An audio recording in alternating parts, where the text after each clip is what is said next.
All right, folks, so we're going to get started. I'm sure there'll be a few interruptions, people coming in late, but it is what it is. Okay, so um, today and tomorrow, okay, let's take a look at the modules or pages, as I like to call them. I don't know why you'd call a page a module when it's actually a page. Makes no sense to me. Oh, there's one right there. Somebody coming in late. Okay, so Tuesday, that would be today. We'll be going over the table saw. There will be a quiz on the table saw tomorrow, which is Wednesday. You'll also notice there's a little document that's clickable here, a link right here. Okay, we're going to go ahead and go to tomorrow. You can go to the future. Here's Wednesday. Okay, today you're taking the table saw safety quiz. The document linked above will help you in taking the quiz. So now let's open the document. It's the exact same one that is listed there on Tuesday. And we're gonna open this bad boy up. All right, and here's the document itself. It's got some names, some like that terminology for the table saw. For example, the rip fence right here. This is a miter gauge, or one of several different types of miter gauges. Okay, on the rip fence here we have this little red handle, the locking handle. In the down position the fence is locked. In the up position, which you see here, the fence can be moved to the left and to the right. Okay, or closer to the blade, further away from the blade. All right, this large hand wheel in the front here is the blade height adjustment, and the large hand wheel on the left is the blade angle adjustment. This blade can be tilted to the left or away from the fence. You'll also notice a small knob right here in the center of this handle and the center of this handle. Those are locks. You can actually lock the blade height at a certain point, and you can actually lock the blade angle at a certain point. We generally keep those locks loose. We don't tighten them. One of the things, if you guys finally get in here and start working with the machines, that I try to impress upon you is the fact that if you try to move something or adjust something or do something and it's hard to move, or it's stiff, or it doesn't move freely, stop. You're doing something wrong. There's not a single thing in this shop that should be difficult to move. For example, the drill press tables can be raised and lowered to accommodate the material that you're drilling into. If you reach for the raising and lowering handle and you try to turn it and it's the slightest bit difficult, stop. There is a lock on the opposite side of the handle that has to be undone in order to raise or lower the table. We keep those locks tightened. Otherwise, the table would just drop down as you work. Okay, we've had handles broken off because students have forced them when they were locked. So if you go to raise or lower the blade, or you go to tilt the angle of the blade and the handle won't move, it's likely locked. You have to loosen this little guy right here or this little guy right here. Okay.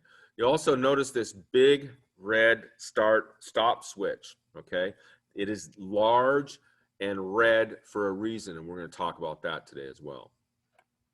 As you move down into the body of the document, you'll notice there are 1, 2, 3, 4, 5 highlighted passages. Okay. My quizzes are generally 5 questions long. If you're a thinking person, which there's probably 3 of you that are, maybe 4 at best, you're already thinking to yourself, you're thinking, self, I'll bet those 5 highlighted passages are the answers to the 5 questions on the quiz. And if you were thinking that, you would probably be correct. Okay. My goal here in this shop when it comes to teaching safety, or my process, I guess is probably a better word, is repetition. You're going to hear the same things over and over and over and over again until the point where you are so tired of hearing them, you can't stand to hear them anymore, that you remember them. What you have to be able to do in this shop in regards to safety is akin to muscle memory. In other words, when you do something, it's just a reaction to what you already know how to do. In other words, for example, you will know by the time you use the table saw that if the fence on the table saw is set at 4 inches or closer to the blade, you have to use a push stick. By the time you walk up to that table saw to get ready to use it the very first time, you will know that, okay? I will make sure you know that and all the other safety things that go along with it, all right? So let's go ahead and get started. And here we go. Stop that sharing thing. All right, so I'll probably bounce around on this lecture a little bit and confuse you, but that's what I do, okay? Don't worry, you're not the only one here that's confused. I am too. Okay, so as far as you guys are concerned in beginning woods, all right, the main, my head's cut off there. Does that really matter? I don't have much hair anyway, so I don't think it matters. Okay, as far as you guys are concerned in manufacturing one or beginning woods, the main purpose for the table saw is to rip to final accurate width. In other words, to take a board like this, set the fence the proper distance from the blade, lock it down, and make a rip cut, placing the long jointed edge against the fence. Okay, that is a rip cut, all right? This is a cross cut and cannot, under any circumstances, be done in this particular configuration. You cannot use the rip fence to make a cross cut. We actually use the miter saw to make cross cuts, to cut across the width of a board, okay? We can make cross cuts on the table saw, but we would use a miter gauge, hence the similarity in the two things, the miter saw, the miter gauge. All that is, all a miter gauge is an auxiliary fence that slips into the miter slot and allows you to now place the long edge against the fence and make that cut safely, okay?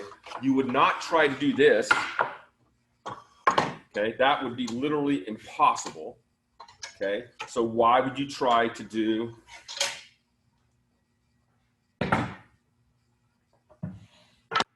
this, okay? And I have seen students attempt this. And if you do this and you get away with it without me catching you in time to stop you, I don't even want to say 99% of the time, 100% of the time, once this piece is cut off of this piece to the left side of the blade, once it's free, it is going to get shot out the back of this machine, and it's going to get shot out the back of this machine at a pretty good rate. And granted, if you're dumb enough to do that, you're probably dumb enough to stand here and it's going to hit you as opposed to standing to the left side of the blade where it shouldn't hit you, okay? So the rule here is the long jointed edge always goes against the fence, okay? Now, before we walk up to the table saw, we've already done some things to our board. We talked about this last week.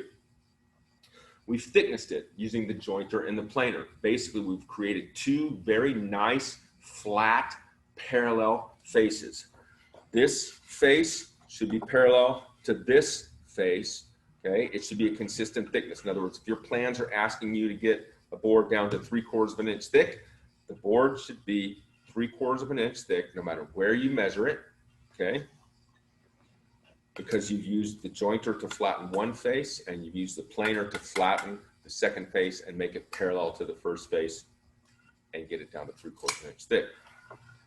Then you've gone back to the jointer and jointed one edge to make it flat, straight, and square, or 90 degrees to those two faces that you just, I have a hard time switching hands, milled.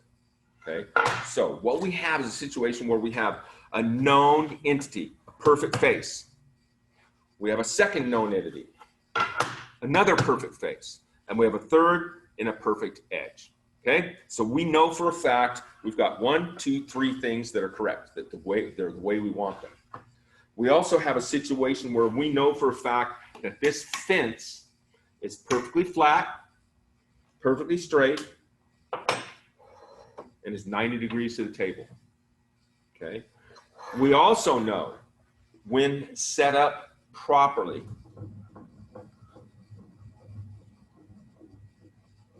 that this blade will be 90 degrees to the table, okay?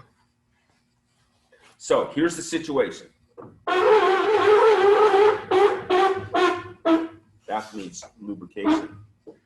Here's the situation. We're gonna take a known surface, either one of these faces, and put them down on this table, because this table is nice and perfectly flat. We can put that face down on it. We can put that face down on it. Doesn't matter. They're both flat and they're parallel to each other, okay? This is our jointed edge. We're gonna put that jointed edge against that nice, perfectly flat, square fence. So we have the table surface is known, the fence is known. The faces of the board are known, that edge of the board is known. They're all good.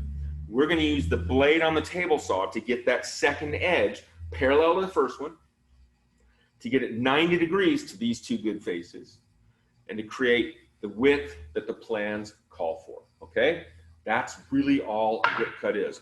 It's actually a lot of information, but the basic thing is put a known surface on a known surface and fix an unknown surface. Rip that final edge. All right, so a couple things about the table saw. Where do I start? Let me make sure let me get the 5 things first that are gonna be on the quiz, and then we'll go a little deeper into it. So the table saw is the machine of choice for making rip cuts. This is called a rip fence. It's where we make rip cuts, okay? That's one of the questions, or one of the answers. Next one, your board must be at least 12 inches long to rip it to final width on the table saw. And what that means is this. This board, as you can see, is 6 inches long. We cannot rip this board to final width on the table saw. It's too short. We have way too much of the board itself buried in the blade at this length, okay? But when a board reaches 12 inches, okay, this board is dead on 12 inches long. The board gets to 12 inches, now we can safely rip it to final width. In other words, we can run this board through there. Anything shorter than 12 inches long, we cannot rip it to width on the table saw, okay? That's another one. If your fence is set at 4 inches or closer to the blade, in other words, right now, the fence is at dead on 4 inches to the right side of the blade. If your fence is set at 4 inches or closer to the blade, you have to use a push stick, okay? Somebody answer in the chat, how many fingers do you have on your right hand? Let me see what answer you get. How many fingers are on your right hand? Nope, wrong. Nice try. I tricked you, Tristan. You have 4 fingers. What's this called? Right? There's a reason for that. Tyler, that's a good question. How do you rip something that is less than 12 inches long? You don't. You don't. You have to plan ahead for that. In other words, if you need something that is 2 inches wide and 4 inches long, you find a piece that's 12 inches long, you rip it to 2 inches wide, then you cut it to length. That's one of the reasons that length is the last thing in our order of operations, because oftentimes you need to cross-cut things that are less than 12 inches long. And if you do that before ripping to width on the table saw, you just made firewood. Okay, so we like to rip to width first. We'll take boards that are longer than are necessary to make that 12-inch minimum length on the table saw, and then go to the miter saw and cut them down to final length. Can I get that? Then we'll cut them to final length. Okay, so hopefully that helps. Was there anything else here? Let me make sure I got it. Yep, 4 and a thumb. So here's why I say that. When you feed a board through the table saw, I'm going to direct you to do it similar to this, okay?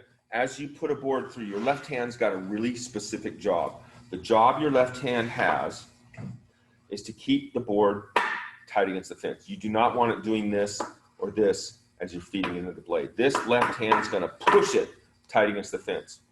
Problem is, you cannot allow your left hand to go past the front of the blade. So we're gonna keep our left hand in this area right here. So that means it has to kind of walk as you're feeding the board. okay?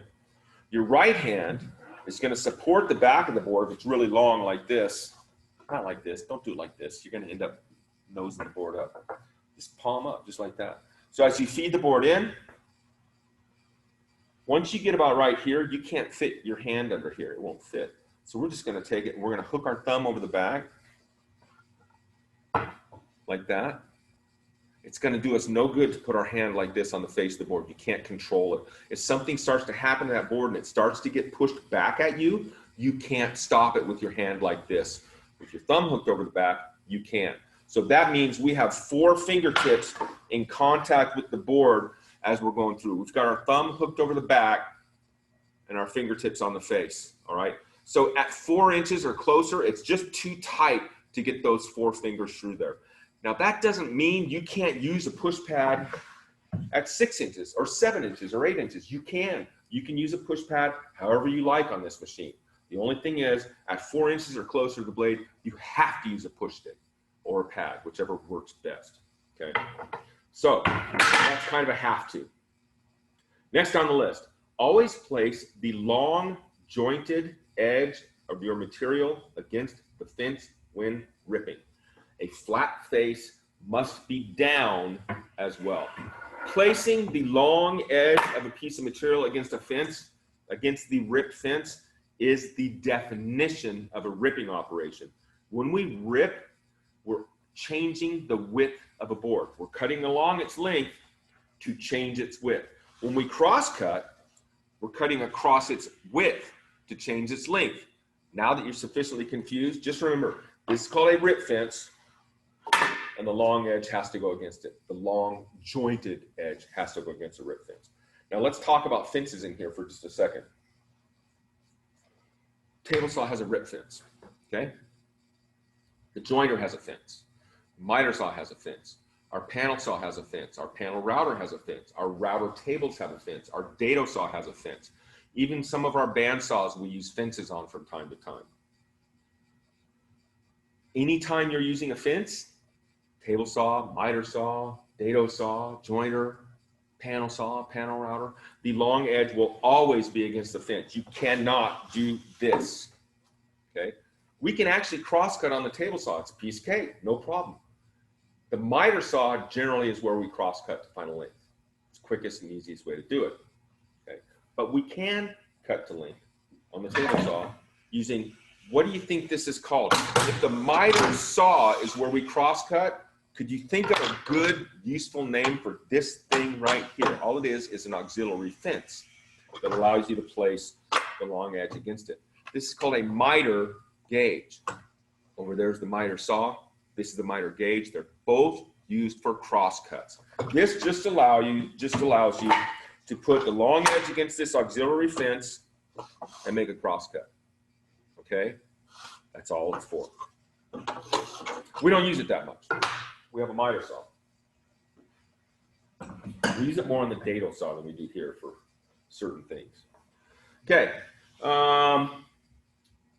That's it. Place the long jointed edge of your material against the fence when ripping. All right.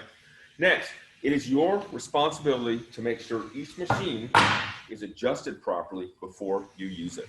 Now, let's take a look at that. Miter gauge. There is a fence on the miter saw. It's just called a fence. And then there is the miter gauge, which is basically just an auxiliary fence on the table saw, perpendicular to the rip fence. All right, so let's see if I've got this in the right spot.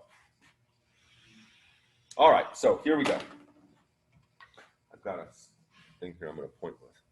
Okay, this is our rip fence, okay? Pretty straightforward. This is the lock for the rip fence. I want you to notice something. Right now it's in the up position. I can move this with a single finger, okay? It moves very easily, okay? Our lock, okay? One finger, see that? It's locked. That's it. One finger, it's unlocked, okay? You should never have to force anything in this shop. Everything should move freely. For some reason, something doesn't want to move with a slight bit of pressure, there's something wrong. Stop. Get me if you don't understand it, I'll help, okay? So that's how we lock the fence. There's a little sight glass over here that you can't really see, but there's one here too. We always use the one on the right because we use the tape on the right. There's a little tape measure embedded in the rail right here, this white strip. All we do is we line up the little red line in the sight glass to the width of cut that we want, lock the fence. Okay? Simple as that. That's one adjustment, setting and locking the fence. Another adjustment is blade height. Okay? We're going to zoom in on this so you guys can see it. I'm going to try anyway. Go up, go. Hey, I went the right way for once. All right, that's as far as it wants to zoom in. All right, so let me show you guys something. On these blades, any table saw blade, okay, has the individual carbide teeth. We use carbide tipped blades, okay? And then in between teeth is this little dip here. We call this the gullet, all right? So that's how we set the blade height, all right? For the most part, we want to keep our blades about 1/4 inch above the surface of the material, okay? And the way we do that without bringing out a tape measure or something like that, all we really do is we're going to raise the blade until that gullet is at the top of our material. Okay, so you can see now that our gullet is even just a little bit higher than the surface of the material. We're going to call that acceptable. That's about 1/4 inch. It differs from blade to blade because these gullets can be a little bit different in their depth from the top of the tooth. Okay, so that's how we kind of do it by sight, is just say, okay, take the gullet to the top of the surface of the wood and you're good. So that's another adjustment we can make. Hold on, there's somebody trying to get in. And it's, well, it's already 24.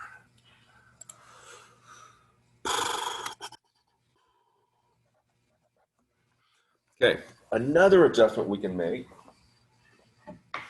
Okay, this is our hand wheel. Zoom it out. You can't see the hand wheel, can you? All you can see is the blade.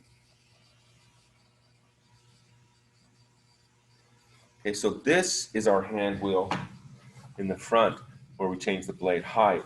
There's another hand wheel over here on the left that changes the angle of the blade. In other words, the blade needs to be set for a proper ripping operation exactly 90 degrees to the table. Otherwise, when we rip that edge, it won't be square to the faces. That's what one of the things we're accomplishing here. We're not just getting the board to final width, we're making that second edge 90 degrees to the faces, okay? Since we can angle this blade using that wheel over there, we generally want to check on a regular basis to make sure that somebody hasn't messed with it and it's not 90 degrees. We want it to be 90 degrees, okay? So that's another adjustment. That thing really needs some lubrication. So that's the basic adjustments on the table saw, all right? For the most part, it stays adjusted pretty well, and really the only things you guys have to do usually is set the fence and lock it.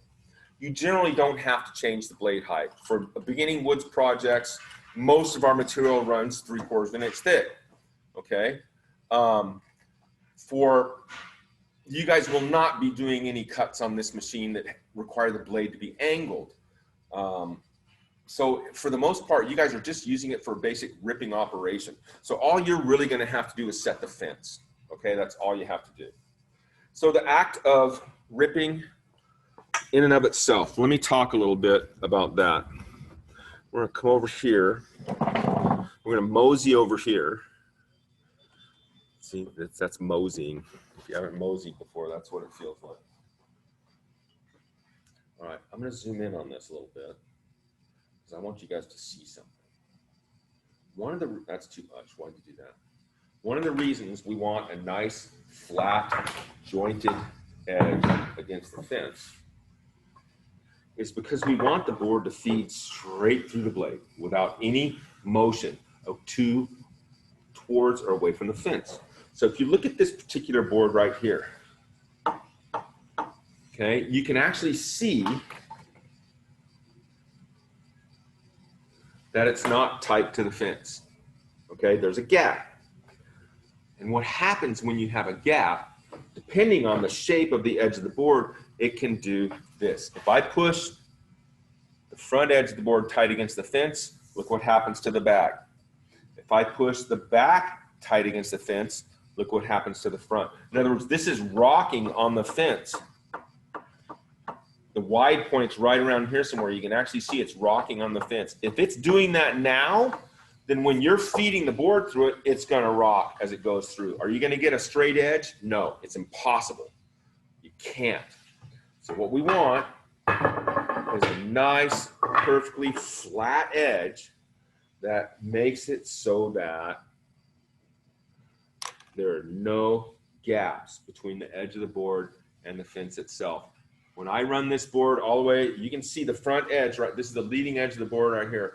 Watch for any gaps along the edge of this board. This board has been jointed, all right? That's a nice, perfect jointed edge, okay? So that's one of the reasons we want a flat, straight, square edge. We have to have something to refer to. We know this is right. We know the fence is right. Keep doing that. I realize you guys can't see. We know the fence is right, okay? It's nice and flat. Why would we put something that's not nice and flat against it? It makes no sense, okay? There's our jointed edge. So the actual act of ripping a board, let's say, for example, I want to rip this board to 2 inches wide. I'm going to set the fence. What I usually do is get it close to 2 inches, and then I tap it right to where I want. Just tap it in. Just give it a little tap. And lock it down. And if I'm really particular, I'll sometimes check it with a tape, but I know well enough that this is accurate over here. I don't worry about it. The only problem we have is at about 1.75 inches, it's so worn out right here, you can't read the tape, so we have to check it with a tape measure.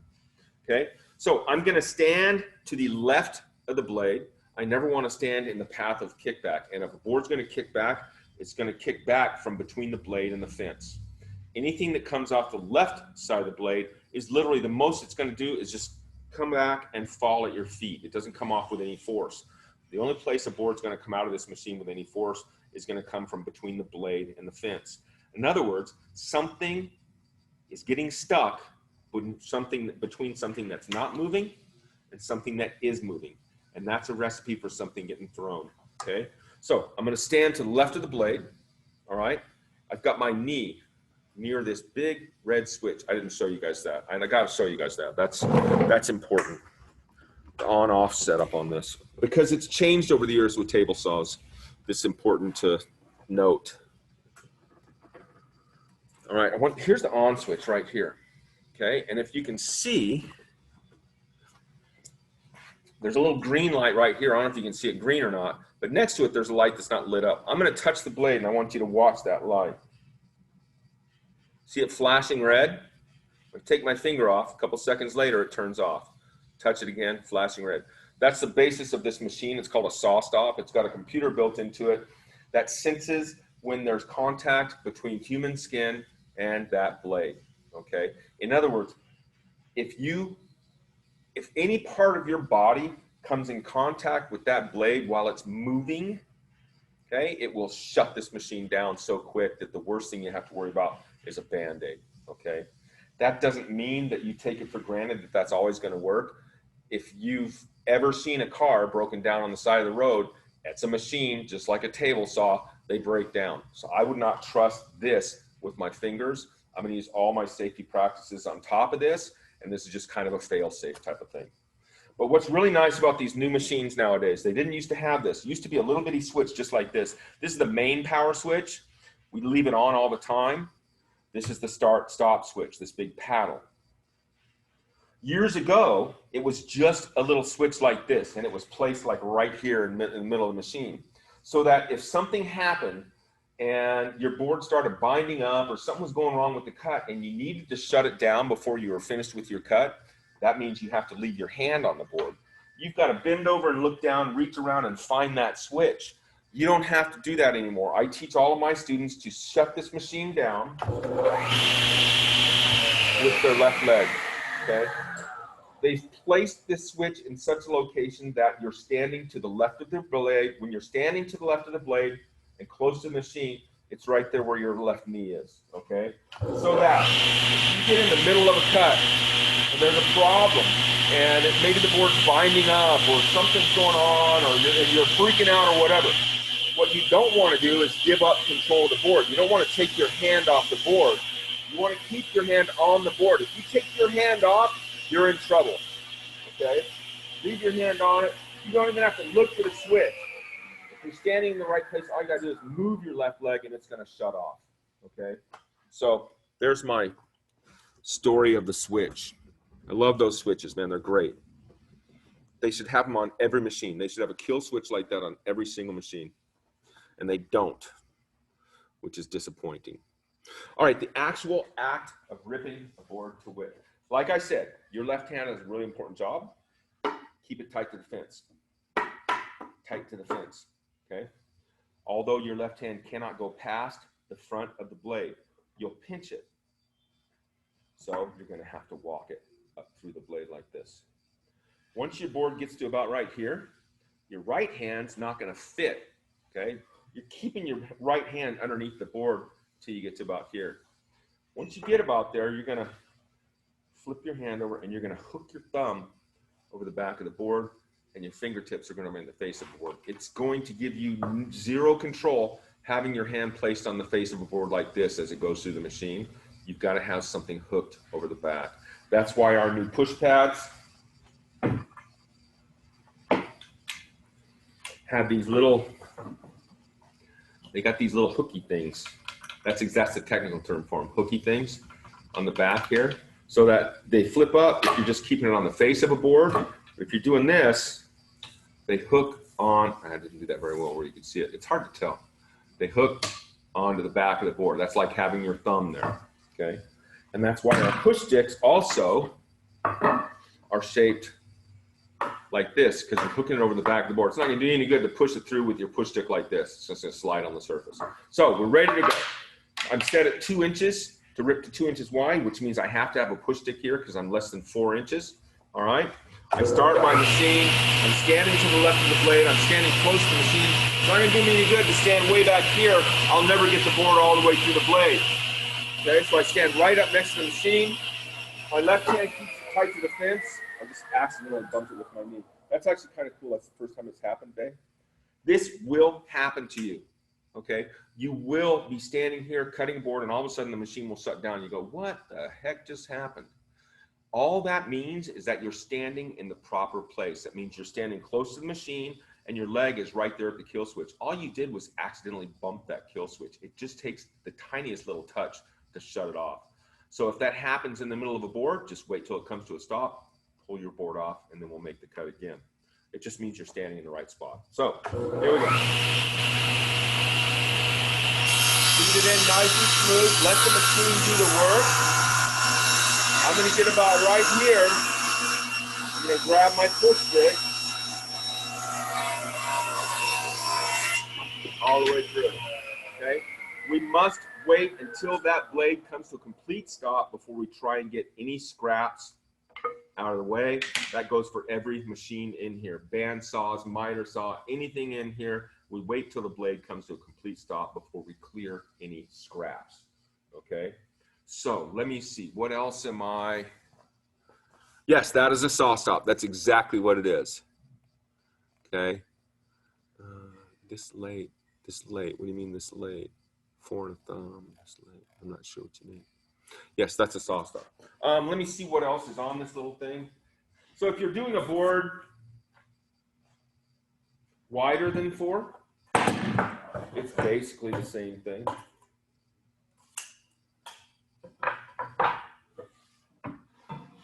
I'm just going to take a hair off this so you can see it without a push stick.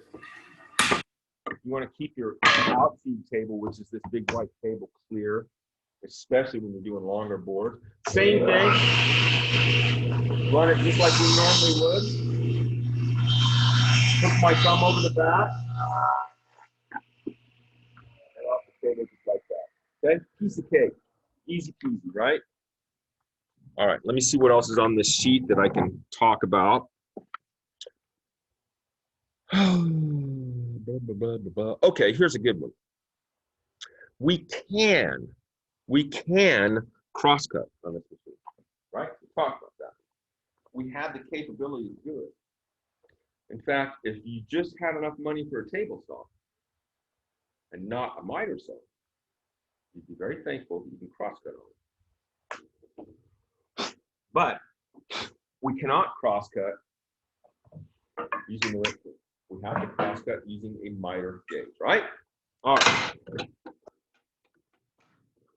So, I'll use one of these. They're all cut. Okay. Use an auxiliary miter gauge, which gives me the opportunity to now place the long edge against the fence and make a crosscut. What I can't do is use the miter gauge and the fence at the same time in conjunction with one another. In other words, if I want to cut a bunch of pieces off of this that are 2 inches wide, or 2 inches long, I'm sorry, 2 inches long, I cannot set my fence to 2 inches, slide that up to the fence and make a cut. Because what I have now is I'm going to have a piece that's stuck between a moving blade and a non-moving fence. It's going to get shot out the back, okay? But I can make repetitive same length cuts on this machine by taking a little piece of scrap wood, setting it so my face of the scrap wood is now 2 inches from the blade. Clamp this in place. Now what I've got is a situation where, let me take this out. Now I've got a situation where I can slide this up to the stop. Come on.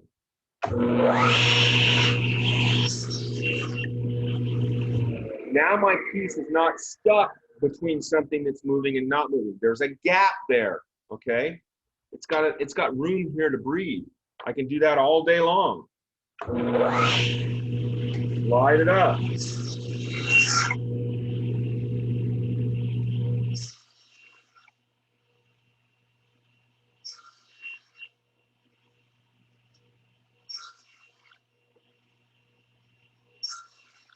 Now what I have is I have 6 pieces that are all exactly the same length. And it was done safely on the table saw, where I could have done that on the miter saw as well. Look at that. Look at these little soldiers all lined up like they're all exactly the same, which is really important when cutting more than one board of the same length. You got to make them the same. Okay. So we can cross cut on the table saw. Okay, it's absolutely possible. All right. Do you guys have any questions? If you have any questions at all, please ask. And we will address them. It looks like we're all pretty well covered. Okay. So folks, that's going to be it for today. All right. I want you guys to take care of yourselves. Have a good evening. And we'll see you all tomorrow. We'll take a little quiz. It'll be a nice piece of cake, easy day tomorrow. Okay. All right. Take care of yourself, folks. Bye-bye.